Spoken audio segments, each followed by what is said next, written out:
Hello and welcome back everyone for your favorite chess YouTube channel, Chess Sensei. Did you ever get bored from solid openings and positional openings?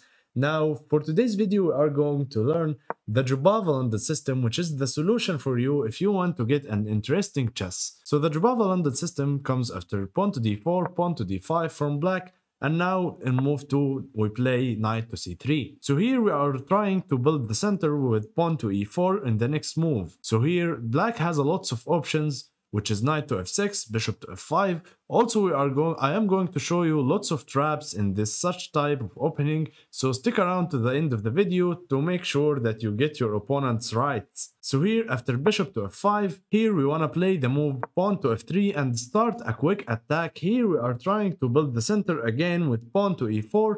And also in another world here, we want to play pawn to g4 and pawn to g5. So here black plays knight to f6 to try to cover this e4 square, as he is now covering it 3 times and white only got two things covering the e4 square. So here in this position we want to play aggressively. Like I told you, we want to play aggressive chess and super tactical chess. Here we want to play pawn to g4, start a quick attack against this bishop. Now of course if the bishop retreats to any one of those squares or it stays on its own diagonal, so here we will build the center with pawn to e4. But first of all, we are going to take a look at bishop to g6, and here we want to continue playing aggressively. We will play pawn to g5, hitting this knight and removing a cover from the e4 square. So here if black plays knight to d7, then this of course hangs the pawn on d5, and with it white is going to win the game. So here after black plays knight to h5, to try to keep the d5 pawn guarded. Here I am going to play pawn to e4, still going to build the center, but after black takes, we don't want to recapture back. We want to play pawn to f4, which is the novelty or the main preparation. So here first of all we are threatening pawn to f5 to remove this bishop from defending this knight on h5 as it's attacked by the queen, and also bishop to e2 is a huge threat and white is winning. Now the best line goes, which is a computer line. Of course this is an impossible move to find, which is pawn to e5, but after f takes e5, white should be winning as white is going to go bishop to e2 next move and get an easy development with bishop to e3 and the queen to d2 and castle queen side, and this knight is really struggling to get into the game. So here let's take a look after knight to f6 on move 2 to try to defend this e4 square. Now the Jobava London starts after bishop to f4. Here we are putting our bishop on a nice diagonal on f4, but also our main position is to hit this pawn. Our main idea is to hit this pawn on c7. Now first of all, if black played knight to c6, which is the second most common move on Leech's database, then here we want to play knight to b5, and as with it, white is just winning due to the weakness on c7, as black will have to force to play pawn to e5 to try to not lose the rook. And here after we take with the pawn, we are hitting the knight, so the knight would have to move, and after something like knight to h5, we play the principled move, which is pawn to e3, just defending our bishop but also attacking the knight with our queen. So here knight takes f4 and e takes f4.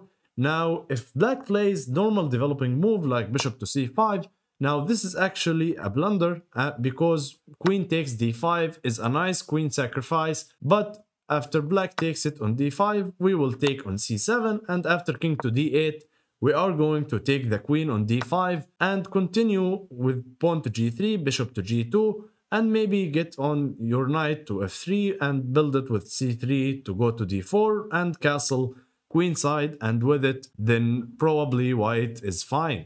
So here let's take a look after if black didn't play knight to c6 and played e6 instead, which is the most common move by the way. Now here we want to play again the same idea with knight to b5. Now we are putting pressure on the pawn on c7. There is lots of ways for black to defend it. We are going to run through both, but also stay around because there is a nice trap that I want to show you in this such type of position. Now here first of all, the main move at a grandmaster level, which is bishop to b4, and after pawn to c3, then black plays bishop to a5. Now this is the most common, or not the most common on the grandmaster level, but you really won't face it online. But I'll show it to you anyway, so you can be prepared at any time. And we are going to go back for the main things which is played over the board or on online chess. Now here we want to play this move, which is pawn to a4. Pawn to a4 is just threatening pawn to b4 and pawn to a5. So if black played something like knight to e4, then here after pawn to b4, then black is going to lose a piece. Of course, black is not mainly losing a piece after pawn to a6, but you will get the idea is to trap this bishop on a5, and the bishop can't really move because if the bishop tries to run to b6, then there is pawn to a5. So here, the main thing here is black can't really play pawn to c6 as it will get knight to d6, and with it white is going to be winning. So here after a6, which is the only move by the way, here we want to play pawn to b4, and after black takes our knight, actually we don't take his bishop because after rook takes, then we really are not sure about taking on b5. So here the move I want you to play, which is the explosive a takes b5, just unleashing this beast on a1 and also pinning this bishop. Now of course bishop takes b4 is a move, but after bishop takes b4, rook takes a8, and after bishop takes c3, bishop d2, white should be winning in this position. In this position, the main line goes by bishop to d7. I'm only showing you these lines. Of course, it won't happen in your game, such type of line, because it's a grandmaster level of theory. But I will come later through what is mostly played. So here, after bishop to d7, we wanna just play pawn to e3. Just defending our pawn on b5, and white is still staying up a pawn. Now bishop takes b4, and now here we want to take the rook on a8, and we don't worry about bishop takes c3 as we are going to just run and play the delayed pawn cloud king to e2, and after here bishop takes b5, which is check. We want to run again with king to f3, and after bishop takes f1, queen takes f1. Then white can follow it up with pawn to g3 and try to run with his king. So let's come back to our main position. Here after bishop to f4 and black plays pawn to e6, here we want to play knight to b5, and we saw bishop b5 check line. Now here we are going to discover this knight to a6. Black is just saying after knight to a6 I defend my pawn on c7, you are not longer trying to go after it, and I am just staying solid. Now here we want to continue with our main plan, which is playing pawn to e3 to open up this bishop, and the idea behind this whole knight to b5, which is just to make this knight not good. Now here after we just drop back to c3, now here we are threatening to take the knight. So if black, in case of black plays a normal move like something like bishop to d6, then here we want to take the knight on a6, and after, of course, if in case of black takes the bishop, then here we want to play bishop takes b7 intermezzo, hitting the rook. Black will have to take, and we just win a pawn. So here black can't really play bishop to d6, and after black plays bishop to d6, here we want to take the knight, and after we take the knight, black is forced to take. And here we are going through a very super positional play. So here after b takes a6, and knight to f3 and bishop takes f4, we are going to let black double our pawns, as here we are going to get a huge control on these dark squares. So white's main advantage here in such type of position, which is he probably is better due to the pawn structure, as black got two islands and black had got weaknesses all over the queen side with these three pawns, but also black got holes on the dark squares here. So here after black castles, and now here we want to play knight to a4 straight away to try to go for knight to c5 and going for pawn to b4, pawn c3, pawn a3, and it is really super easy to play, you guys. So here after knight to e4 to try to prevent the knight from coming to the c5 square, here we just want a castle. And after queen to d6 trying to hit our pawn on f4, here we don't really want to weaken our king side with pawn to g3. Now it's probably completely fine, but there is more even powerful move, which is knight to e5. Now, why exactly knight to e5 is super strong? Because after black plays pawn to f6, which is he thinking now your knight has got a move and I am attacking the f4 pawn. Now here we want to play knight to d3, and as that, white is getting a huge domination over the c5 square, and next moves he might play pawn to f3 to try to trap this knight, and the knight is guaranteed to get to c4. So let's come back to our main position.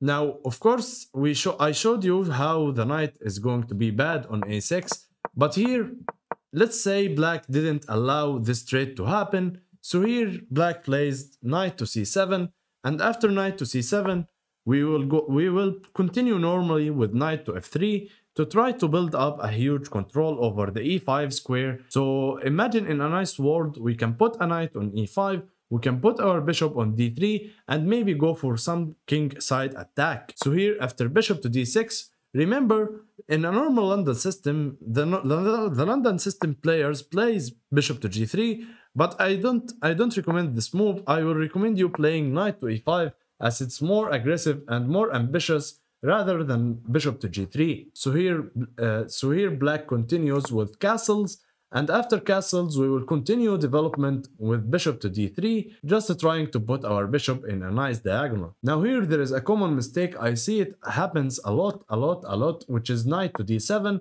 Now this is the trap that I told you I am going to show you. Now here there is both moves, knight takes f7 and knight takes c6. You can choose between them, but the idea that you sacrifice your knight temporarily, and after black takes it, then you will take the dark square bishop, and this is just a strategically over for black, as this dark square bishop completely dominates the dark squares on the board, and white should be better. So let's come back to our main position after knight to b5, and here we discover knight to a6. Now let's discover the final one, which is bishop to d6. Now after bishop to d6, you don't really want to trade with your bishop. You want to get the bishop pair advantage as quickly as possible on the game.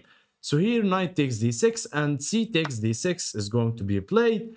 Now you can imagine that these pawns are going to roll you on the middle of the board, but believe me, you don't get scared for that. But by just playing some normal moves, like here pawn to e3, and after something here like castles or maybe knight to c6 to be precise. Of course, castles also is completely fine. Here we want to continue by playing knight to f3 and continue developing normally, and after black castles, we want to play pawn to c3, just build our pyramid, and this is pretty much like a normal London system.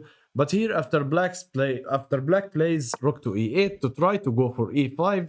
Now of course e5 is guaranteed, we can't stop it really. So here after, of course, e5 is guaranteed. So here we want to just continue developing normally with bishop to e2, but if we played bishop to e2, then e5 is going to get with the tempo. So here we play pawn to h3 to give the h2 square for our bishop, and then the next move we want to play bishop to e2 and castle kingside. So here after black plays pawn to e5, remember that you don't really want to take on e5, as it will get the black pawn structure fixed for them for free. So here you want to just play bishop to h2, which is silent. You want to keep these double pawns on d5 and on d6 together. So here if black continues developing with bishop to f5, then here you can play bishop to e2, and after rook to c8, you just castle. You'll probably follow that up with something like queen to b3, and remember, after you take on e5, you want to be making sure that your rook stays on the d and c file, as those will get a huge pressure on black. So this is basically when black responds with d5. Now we are going to learn also about when black tries to play the king's Indian type of opening. So of course here we don't want to play the normal queen's gambit. We are going to play knight to c3, and after pawn to g6 we are going to still to play bishop to f4. Now of course bishop to f4 is controlling this e5 key square. So here black plays bishop to g7 and we want to play pawn to e4, as is the main idea of knight to c3. Remember, when you get to play e4, you are always better. So here black plays pawn to d6 to prevent e5, of course. So here we want to play queen to d2 and go for aggressive stuff and go raw and try to checkmate black's king very quickly. So here black castles king side, we also castle queen side, and we will just see how this gets really messy for black in just a second. So here black plays pawn to c6 to try to play b5 and b4. Here we want to play bishop to h6, we want to play h4, but we don't want to allow black to play h5 himself. So here we want to play bishop to h6, put the bishop on h6 first, and you can go h4, h5 whenever you like it. So here after pawn to b5, black is trying to go b4 and win your pawn on e4 as the knight is going to be removed. So here we want to play pawn to f3 just to defend this pawn. And here after black plays queen to a5 to try to go for pawn to b4 and still remove this knight to win the a2 pawn. Here we want to play king to b1. And after pawn to b4, we are going to play knight to e2 as we are just retreating with our knight. Now the c1 square for our knight is super good. So here bishop to e6, trying to go for checkmate on a2. Here we want to play knight to c1. And if we take a second and look at this position, you will find out that black is completely out of ideas. So here black may continue with something like knight to d7, and here we just want to play pawn to h4 and yeah, really just go quickly for checkmates with pawn to h5. And white should be mating or at least winning a bunch of material. So here if something like rook to b8, just to try to put attacking pieces, black is trying to checkmate us as we are trying to checkmate him. Here I want you to remember an idea. But first of all, here after pawn to h5, let's say knight takes h5 was played. Now after knight takes h5, there is always pawn to g4, and after this knight move, then you will make this trade on g7, and yeah, this is pretty much hopeless for black. After king to g8, this should be losing for black. After pawn to d5, black is getting completely crushed. After c takes d5, then here there is knight to b3. Of course, we are cutting this bishop diagonal. And after queen to c7 here, we want to take the pawn on d5 again. And of course, the knight can't really take it as we are going to checkmate on h7. And in case of the bishop takes it, then we are still going to take the bishop, as if the knight takes our rook, then we are going to checkmate. So you can see how crazy this gets and how messy this gets. Now here also in this such type of position, after black plays rook to b8, let's say black plays queen to b6 to try to free up this a pawn attacking idea. Now here we still are going to play pawn to h5. And remember, when this knight takes h5 happens, you want to be making sure that you are having this tactic, which is rook takes h5, and after black takes it, then you go queen to g5, and there is actually non-stoppable checkmate on g7 here on the next move. So let's come back for a second and jump back to our main position after knight to f6 and bishop and knight to c3 and g6, bishop to f4, and now black plays pawn to d5 to try to stop white from getting an early on e4 and get control over the center. We are just going to continue normally with pawn to e3. There is still ideas like knight to b5 in our mind as we learned on the d5 response, but here we are going to mix both ideas with knight to b5 and also the attacking on the king side. So make sure that you follow this as it gets super critical line. So here after pawn to e3 and black continues with bishop to g7, here we don't really want to play knight to b5 as black is again going to play the same idea with knight to a6 and c6 and get his knight back to b8. You can always also make a draw by going back and forth in case if you needed a draw here, because this knight is super bad and you're just threatening, by the way, to take it with your bishop on f1. So here, we don't want to play knight to b5, as it gets an easy game for black. We want to put pressure on black super early on. So here, there is this move, which is knight to f3, just continue developing normal. And here, after black castles, we want to play this sneaky queen to d2 move. Now queen to d2 is trying to prepare for a checkmating idea. Now after, there is also this tricky idea which is super trappy line with pawn to c5. The idea after white takes on c5, then black goes queen to a5, then there is actually knight to d4, and after knight to d4, if in case of black takes on c5, then after knight to a4, then this queen is really got no good squares to go to. Now, of course, the main line, which is knight to e4 and knight takes c5, knight takes d2, and after king takes d2, unfortunately, there is e5 and black gets his piece back. But after bishop takes e5, bishop takes e5, then white has got really solid line. Black got an isolated pawn on d5, so white should be better.